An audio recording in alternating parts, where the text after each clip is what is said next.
no mu ijuru hari ibintu bitajya bihagarikwa. Reka mbwire umuntu nkurikiye nkubwire ngo ushobora kuba ugimaze igihe kirekire wibaza ngo Imana ibahe, wibaza ngo byagenze gutya, wibaza ngo byagenze. Ndakumenyesha ngo hari umunsi ugera ibitangaza byawe bikaza ari ndakumirwa, nta kintu gishobora kubyitambika. Bibiliya irabivuga, reka nta kintu gishobora kubyitambika uko byagenda kose. Rero hari inzozi zishobora kukwereka ko hari ibitangaza ndakumirwa bidafite ikintu na kimwe kiri bubitangire. Ushobora kurota, wenda wanazirota ukumva nizo zisanzwe, ariko reka nkubwire ko zihari zikwereka ko hari ibitangaza ndakumirwa, nta kintu gishobora kubihagarika, byanga byakunda ibyo bitangaza biri bukugereho.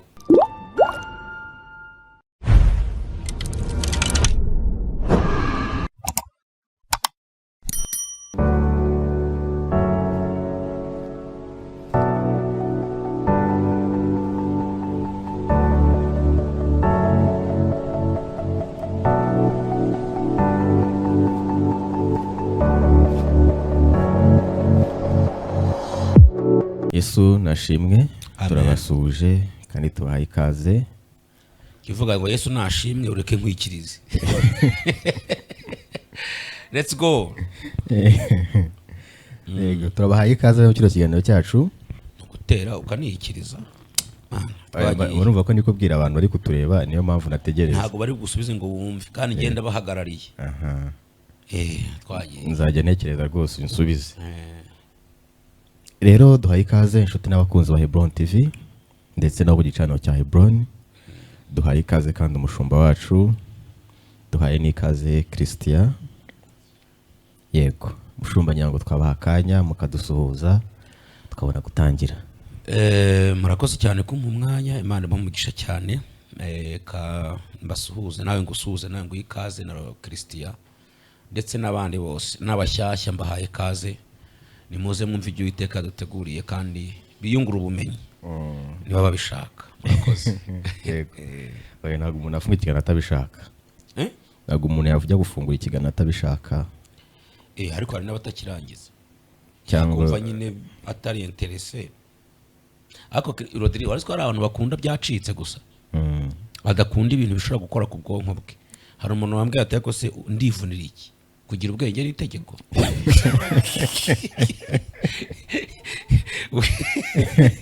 Utekereza ndinda kwivu iyo mbonye nariye nkabona ndaryamye nkabona burakeye ndavunika nshaka iki? Kugira ubwenge ntabwo ari itegeko. Hari abantu rero bameze batyo.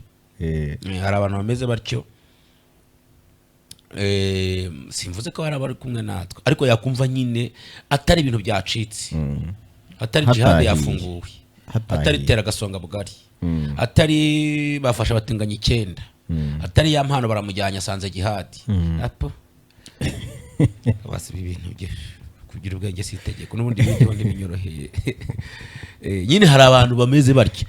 Hari ahantu Paul yigeze kujya mu mudugudu umwe.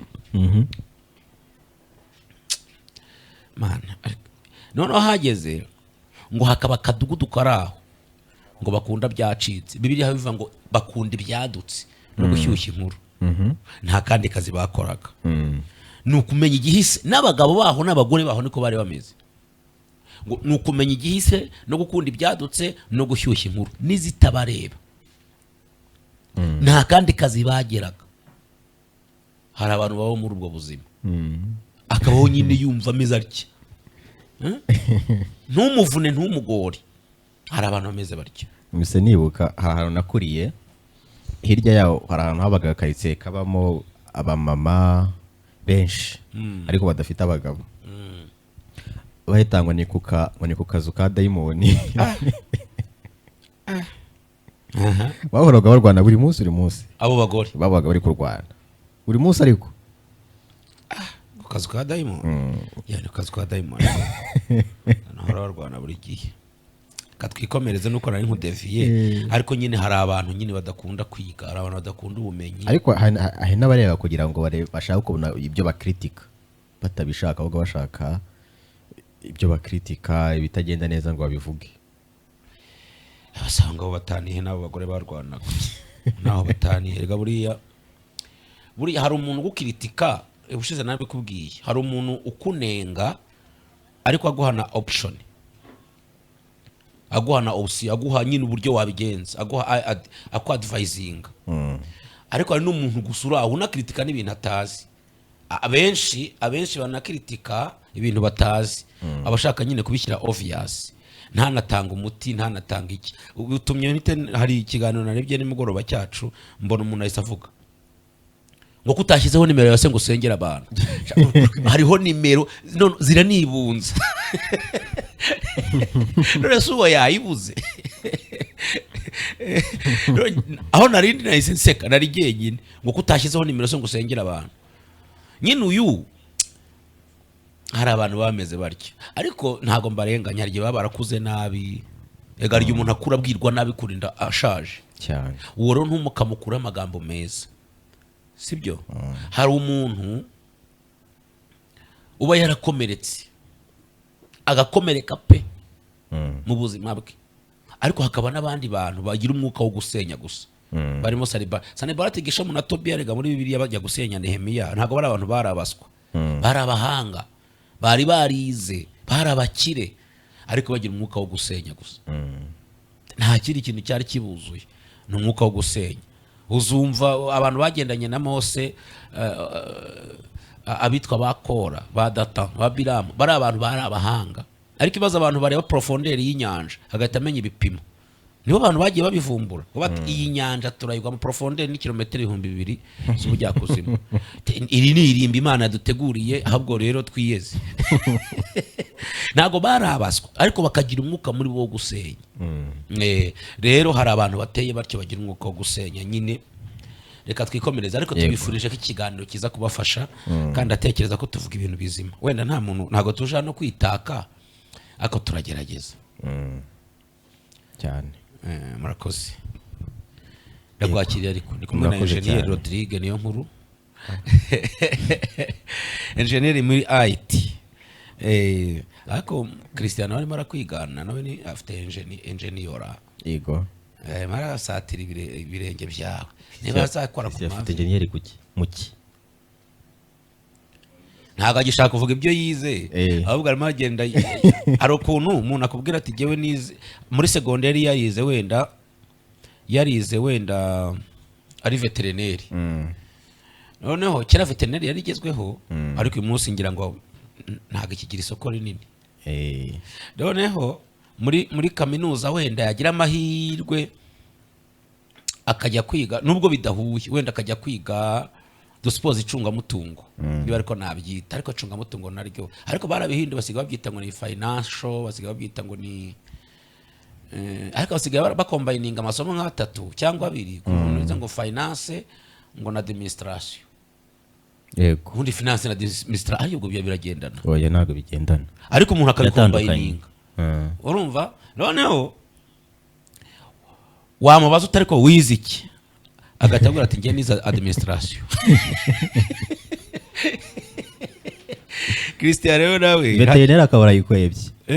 Ya masomo yandi yose akabara yako nyine ahita areba ikintu kiri ku isoko uwo munsi.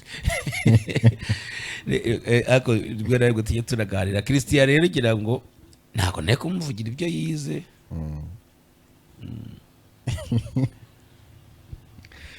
Kisura musereje nta kundi. Oya ntago musereje. Nanjye ejo hari umuntu wanshereje ngo ngiyo mba narize gutera inshinge amatungo.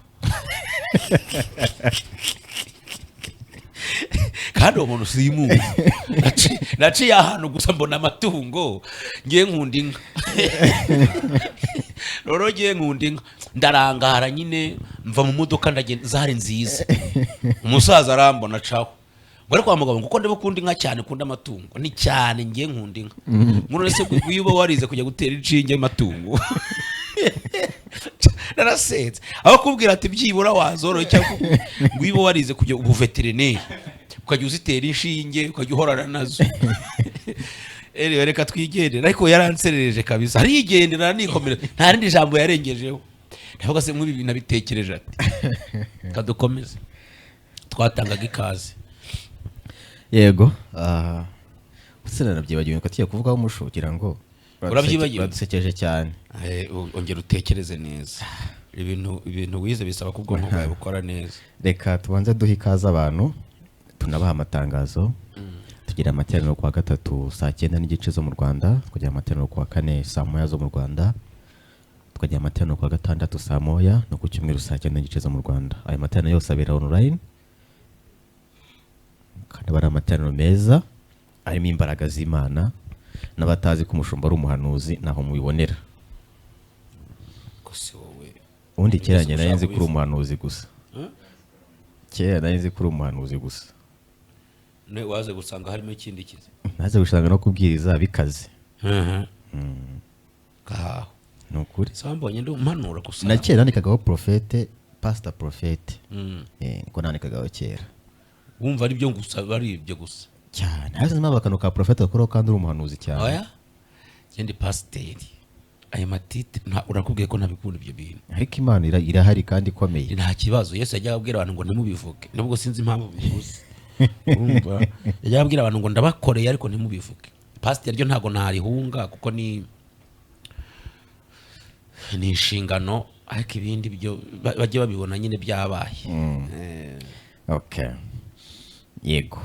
Rero muze mu materaniro kuko abari amateraniro meza kandi abyaza bajye banatanga ubuhamya bavuge iby'Imana yakoze. Ngira ngo rero twatangira na topic uyu munsi. Uyu munsi nifuza ko mutuganiriza ku nzozi nanone, ariko inzozi zitanga icyizere. Mushumba abantu barasenze igihe kirekire, ariko ubona hari igihe umuntu ananirwa bitewe no gusubizwa bitinda. Ego. Kandi mu byo twigishije ko inzozi zitabeshya kandi zihora zitubwira Iz'Imana, ariko iz'Imana nizo zitabeshya. yego. Hano ukibaza umuntu yarabanuriye, nzonge ngiye kumubaza ngo bigeze he? Ako wanamubaza.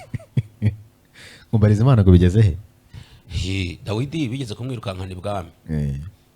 Ibazo generali furu noneho ayoboye ingabo zose, ari n'umukwe w'umwami, mu kumuhungisha bamumanurira mu gitebo. Full general. Umugore we amumanurira mu gitebo. Cyo si igisebo. Aviwe nta n'inkoni. Aviwe nta escort nimwe. Habe na pisto. Arebye ibintu bimubayeho, asanga si Imana ibikoze. Asanga si n'Imana yavuganye nawe. Amanukira kwa Himeleki. Agezeyo arabwira ati mpa agatsima indye. Aramubwira ati imitsima mfite ni y'abasore batari bamara iminsi 3, bamaze iminsi 3 bataryamana n'abagore. Arabwira ati nanjye nikomeze. Ariko amurebye mu maso asanga yashize. Aramubwira ati sa nta ntwaro ufite? Aramubwira ati mfite ya nkota watse Goliyati. Ati nta gisa nayo. Ariko agiye kugenda aramubwira ngo nubwo ugiye ndakubonaho umwuka w'ubwami. Ndamuhindukiza amaso aramureba. Ari imyoza ari cecekera. Ariko yashakaga ko harya agahaga, ubundi agacaho ariruka ahita ajya ahantu hitwa Inayoti, ajya kwa Samweli. Uribuka ko ari wamwimitse? Yego. Ati nje kubaza niba ari we wanyimitse kuko bivuye ku Mana. Yahamaze iminsi bahanura kugeza ubwo Imana ihagurutsa Sawuli aje kumuhiga, ngo araza nawe ahanura ko Dawidi azaba umwami. Nibwo yabyemeye, yemera intambara zose ko arimo guca mu bigeragezo, ariko byanze bikunze azaba umwami. Ntago ro muhanuzi ashobora gusohoza, ahubwo ashobora kongera gusubizamo bya byiringiro, akongera kanabaza Imana, ukongera ukagira ibindi byiringiro. Yego, niyo mpamvu ijambo ry'Imana rivuga ngo yemwe abibutse Uwiteka ntimukamuhwemere. Ariko ntago wagira ngo mubaze ngo ariko se kuki utabisohoza? Ntago wabwira tiyo y'amazi ngo uyibwire ngo kuki utampa amazi. Tiyo yizana amazi, reka amazi bayavuye ku isoko, kandi haba uri buyafungure. Kwikomereze. Yego. Icyo nari ngambiriye rero. Ariko munsi mfite amagambo menshi. Wabyibagirana none? Oya. Okay. Nuko tubwiza kandi ako kantu kankozeho. Cyane rwose. Icyo nari ngambiriye rero nagira ngo nkuko mwatubwiye ko inzozi ari zimwe mu nzira Imana icamo ibwira abantu, ibibwirira kandi ibikubwira ibintu bya nyabyo, nta wundi muntu biciyeho ariyo gusa nawe. Uyu munsi fuza ko mutuganiriza ku nzozi umuntu ashobora kurota zikamubwira ko yenda kwakira igitangaza cyangwa se ibitangaza kandi ntakumirwa. Bya bitangaza nyine uko byagenda kose nta kintu cyabisubiza inyuma. Nta kintu cyabisubiza inyuma. Cyangwa nta cyabihagarika. bibaho mu isi y'umwuka nk'uko mu isi buriya mu isi erega buriya ibibera mu isi bishushanya n'iby'ijuru ngira ngo wize amategeko y'umuhanda twese hano twarayizi mu binyabiziga buriya no mu byapa mu mategeko y'umuhanda burya uzarebe mu byapa haba ibyapa biruta ibindi habaho ibyapa bitegeka yego ibyapa bitegeka rero ni icyapa kigutegeka wabyanga wabyemera nubwo waba ugiye ugahindura icyerekezo yego wenda icyo cyapa gishobora kuhaza utakihasize wagenda gutya ntucyasige wagaruka ukacyasanga kikaguteka kuvuga ngo aho wanyuze siho usubiza caha icyo cyapa gihagarariye ibindi n'ibyapa bitegeka mu binyabiziga nabyo haba ibinyabiziga biruta ibindi siwize amategeko y'umuhanda haba ibinyabiziga biruta ibindi birusha ibindi icyubahiro yego ibyo binyabiziga babyita ibinyabiziga ndakumirwa yego ni ikinyabiziga nubwo mwaba muri traffic jam mugomba kwiyaranja mukagiha inzira ni ikinyabiziga kigera kuri bya bimenyetso bimurika feruje ntago kibyitaho ariko ngira akabazo ngeze kuri ibyo binyabiziga uriya nka perezida agiye gutambuka hakagira umuntu umwambukiranya yahagarara nyine urabona kwa kundi umuntu nyine wari watwara imodoka nta kintu ureba imbere wajya kubona ukabona denku hari umuntu wambukiranyije ugafata feri zimeze nk'izimbwa buriya nka perezida ko ari nizo modoka ziruta izindi mu cyubahiro buriya ya modoka y'imbere iciyeho wenda tureke iya perezida urabona ya imodoka zose bazivanye mu nzira hakagira ya modoka imwe itegura nyine inzira simbizi bwo niba ritegura inzira niba rigira gute ntabyo nzi ariko ya yindi yihuta cyane noneho wumva umuhanda urarambitse gutya wenda nko muri metero 500 hakagira umuntu wambukiranye yabigenze ite buriya sinzi rwose ubyumva ute Christian oya ndavuga nyine umushoferi utwaye iriya modoka uriya we yambukiranye ijoro byarangiye ariko uriya utwaye imodoka byagenda gute amuca hejuru tayari ubundi bakazisobanura nyuma kuko ashobora guhagarara none agatera umutekano muke agatuma umukuru w'igihugu akora impanuka agira ibibazo kandi we never know ntago umuntu wambukiranyije umuhanda tuzi ngo ni igiki kitumye wambuka aha ubwo sinsubijwe se cyane ni ukuvuga niba hariho ibintu bitajya bihagarikwa mu isi naho nashakaga niba hariho ibintu bitajya bihagarikwa mu isi no mu ijuru hari ibintu bitajya bihagarikwa reka mbwire umuntu nkurikiye nkubwire ngo ushobora kuba ugimaze igihe kirekire utegereje nkuko Rodrigue yarabivuze wibaza ngo Imana ibahe wibaza ngo byagenze gutya wibaza ngo byagenze ndakumenyesha ngo hari umunsi ugera ibitangaza byawe bikaza ari ndakumirwa nta kintu gishobora kubyitambika Bibiliya irabivuga reka nta kintu gishobora kubyitambika uko byagenda kose rero hari inzozi zishobora kukwereka ko hari ibitangaza ndakumirwa bidafite ikintu na kimwe kiri bitangire ushobora kurota wenda wanazirota kumva nizo zisanzwe ariko reka nkubwire ko zihari zikwereka ko hari ibitangaza ndakumirwa nta kintu gishobora kubihagarika byanga byakunda ibyo bitangaza biri bukugereho Imana yaremeye abantu bitangaza kugira ngo bigaragaze ko Imana iriho tunayubahe tuyitinye dukomeze tunayishake abantu hari abantu bajya bibaza ko ibitangaza bitabaho Imana yashyizeho umugisha umeze nk'ibitangaza bikagutungura bihetse imigisha bikagutungura bihetse ubuzima budasanzwe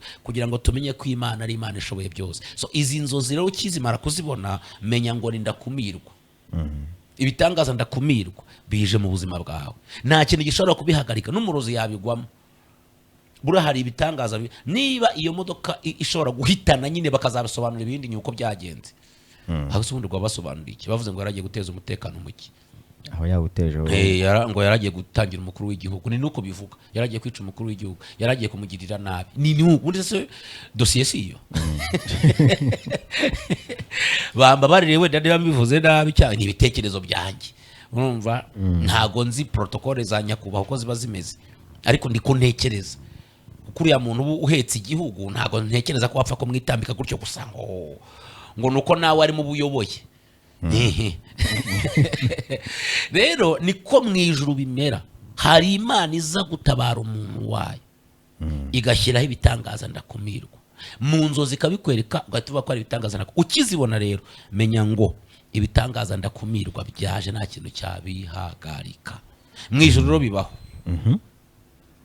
mu ijuru bibaho ko Imana ishyiraho ibintu ntakumirwa. Iyo protokoli ibaho yuko hari by'Imana adashobora gutangirwa.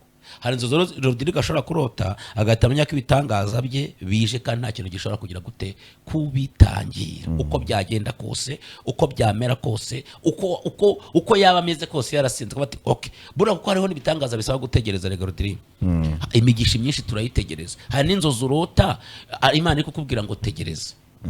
Ukabona nyine wacyafite urugendo, ukabona nyine rimwe na rimwe nyine Imana ikaba iri kumwe nawe, ukabona nyine uri na protege, ukabona nyine ufitiwe n'icyizere, ariko ukabona nyine uracyafite akantu k'akagendo.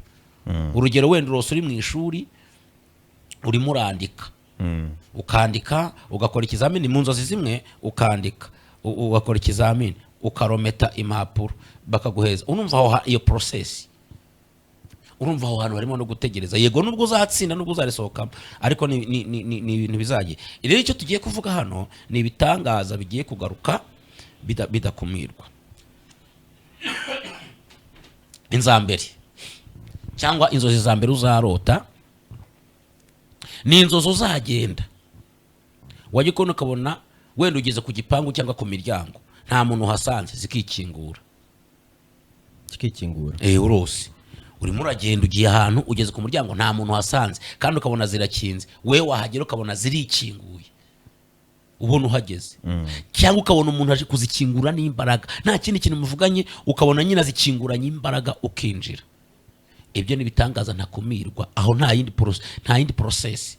Ni igitangaza cyitwa ntakumirwa, kandi ukinjira utagombye kurwana n'urugi, utagombye guherezwa urufunguzo. Erega ni procedure. Uhereza urufunguzo ukajya gukata urwo rufunguzo, inzugi zikikingura. Sinzi niba ugibuka mu ijambo ry'Imana Petero afunze, ngira ngo mu gice cya 15 byakozwe n'intumwa, ngo Petero afunzwe, yewe na Paul, Petero na Paul bafunzwe. Ariko reka tuve kuri Petero. Petero we biri mu gice cya 12 mu byakozwe n'intumwa, ngo Petero afunzwe, marayika yaramanutse, marayika aramanuka, ngo hanyuma Petero arahaguruka, aramuhagurutsa, ariko ngo bigiye imbere ngo inzugi zirabikingurira, kandi ngo n'abarinzi bari bahari. Uze gusoma iryo jambo, ngo n'abarinzi bari bahari ntibagira ubushobozi bwo kuzikinga, kandi aricyo kibahagaritse kuri izo nzugi. Hari ibitangaza biba ku buryo nubwo rutangira yaza, ahubwo ibitangaza byahitana icyo kintu. Wigeze uba ahantu nko mu cyaro imvura ikagwa ari nyinshi, noneho wenda ikiritura ikagwa nk'iminota 2, wajya kubona ukabona irahise ariko ari nyinshi.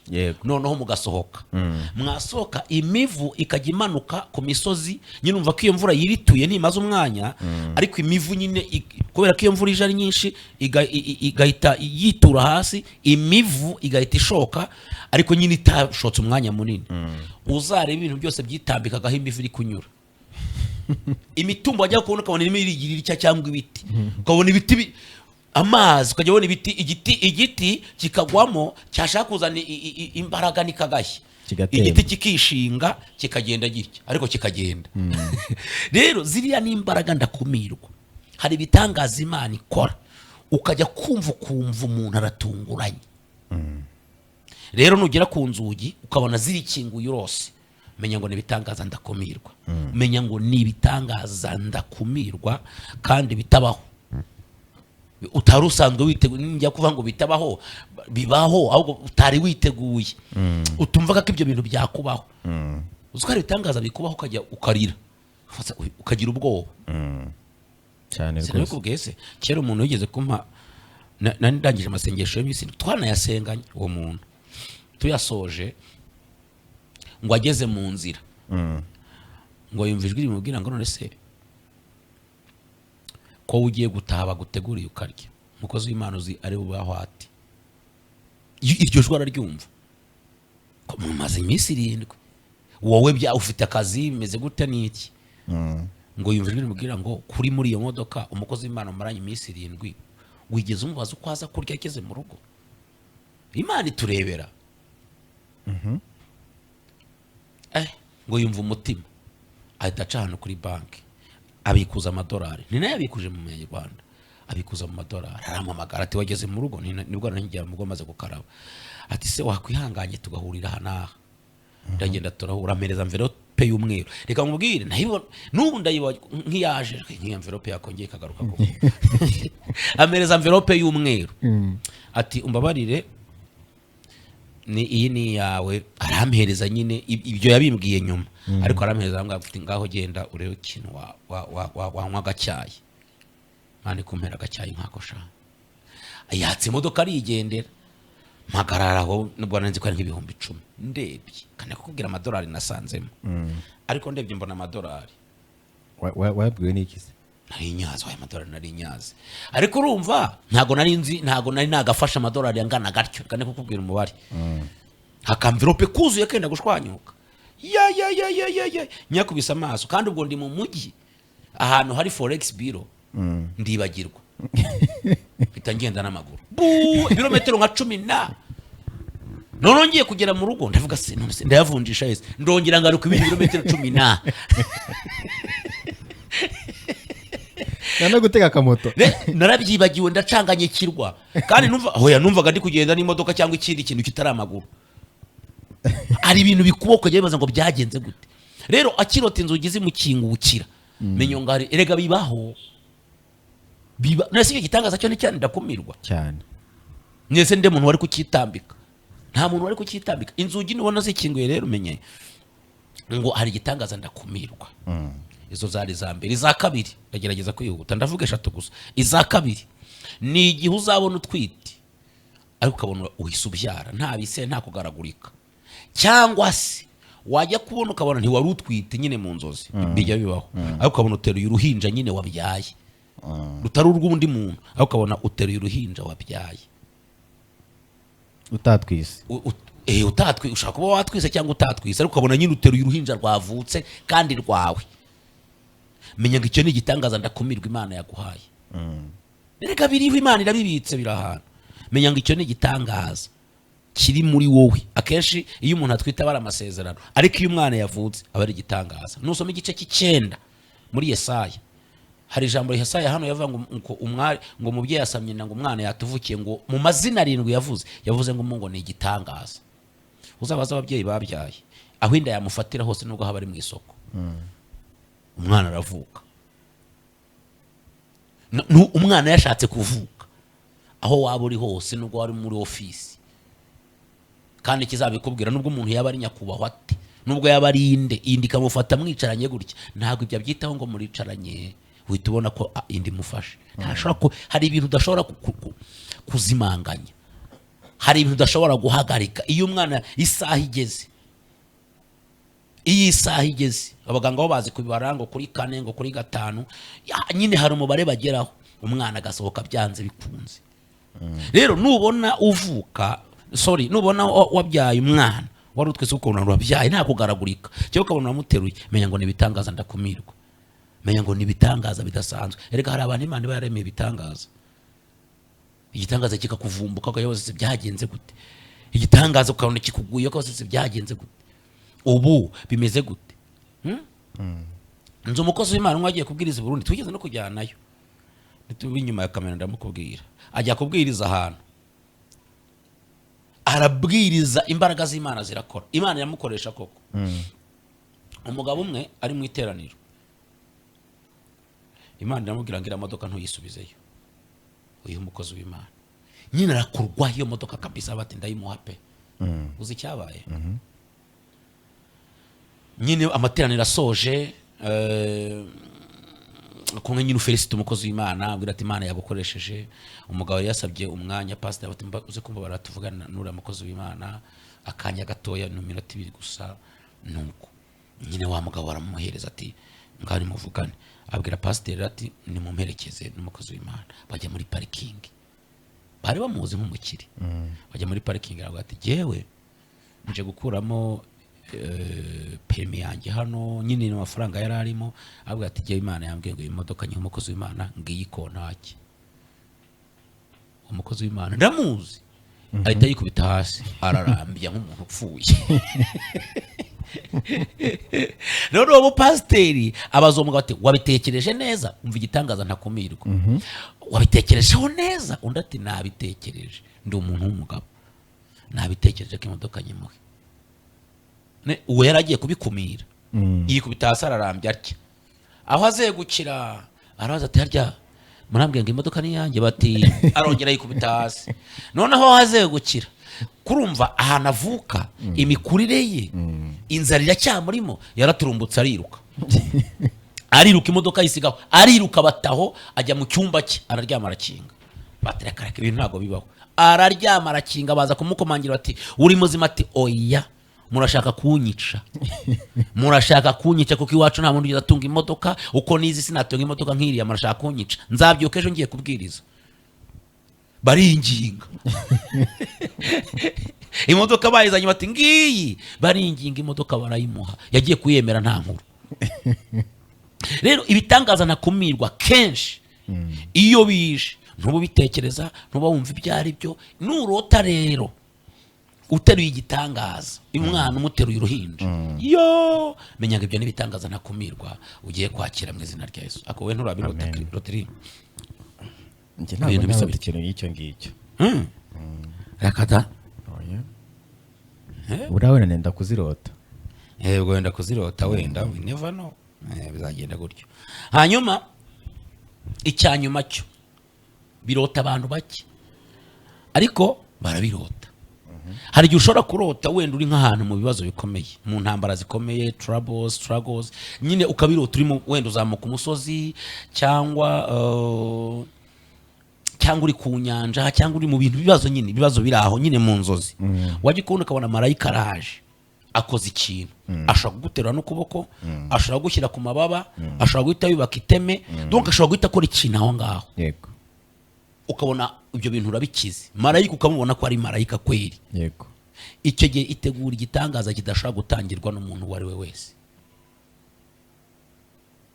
Zikarigeze kujya gusenga muri Bibiliya, uzasome igice cya mbere muri Luka n'icya kabiri, ngo ajya gusenga yarabuze umwana. Noneho Imana imutegurira igitangaza ntakumirwa. Igihe ngo yari ari mu rusengero, ngo marayika amuhagarara iruhande, aramubwira ngo rero ikinzanye ngo ugiye kuzabyara umwana w'umuhungu uzamwite Yohana. Zikarera mureba nyine buri icyo avuga, avuze narananiwe, narashaje, singitera inda, n'umugore wanjye nuko nyine buri icyo abwira ati ivugire nyine, ariko simbyemeye. Marayika aravuga ati ariko jye naje kubirema, kuko nta kinanira Imana mu gihe cyashyizweho. Uramwakira? Uretse ntawe nakiriye. Urakira igitangaza ati ntacyo nakiriye, reka windogoye, ahubwo reka nikorere umurimo w'Imana, nzagwa nzapfira. Nibyo Imana sinigeze nyihakana, sinayihemukiye, nzapfira ndeka. Uyu n'umwana mujyana ahandi, hari abandi bamukeneye. Hari abantu bajya bavuga batyo ngo Imana yarabinyimye, ngo nibijyana ahandi, ngo nibishyire Rodrigue, ngo nese Imana iri busy, undi se giye yanyitaho, ngo ngubu yarananyibagiwe. Hari abantu bameze batyo. Uzija mu marayika yamubwiye, yarabwiye ngo ari kuranze, ndati sinkeneye no kukumenya. Aravuga ngo ndi Gaburiheli uhagarara imbere y'Imana. Hagati wabagaburihe wabandi jyana. Nibwo yamubwiye ati rero ngomba gusigira ikimenyetso kuko wanze kwemera. Afata ururimi ararukaraga. Uzavuga ruko yavutse.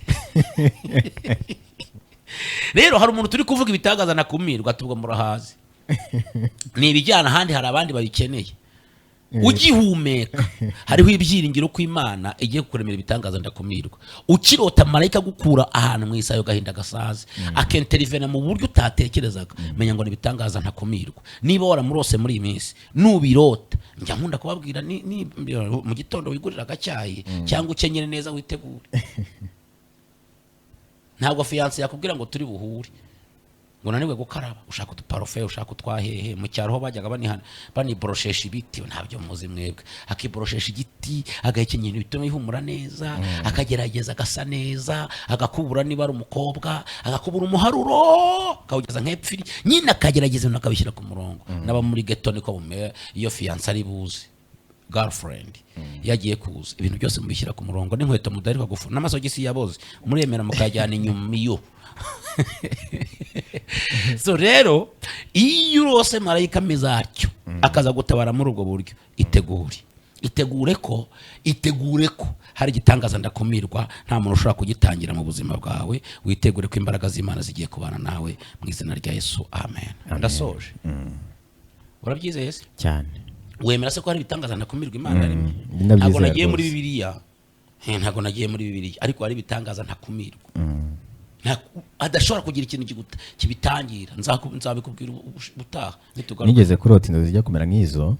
Narose ngo ndi kwambuka iteme n'igare, ariko iteme rigoye kuryamba, mbona nyine ndi bugwemo.